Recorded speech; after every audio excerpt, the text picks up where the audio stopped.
A few important things to note before we begin. Not all of the printers that use the item are listed on the box. If you're unsure whether you've ordered the right item, let us know. We're happy to help. Always take precautions when handling your consumables in order to protect surfaces.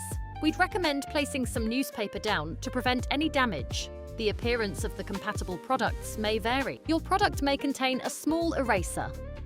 This can be used to clean the cartridge chip and remove any dust or debris.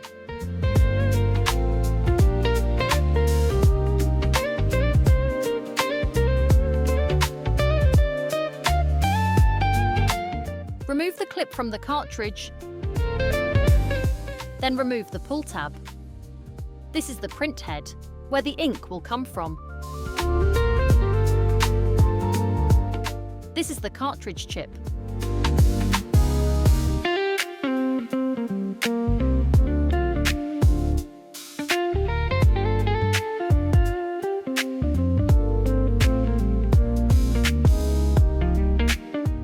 Remove the pull tab. This is the print head, where the ink will come from.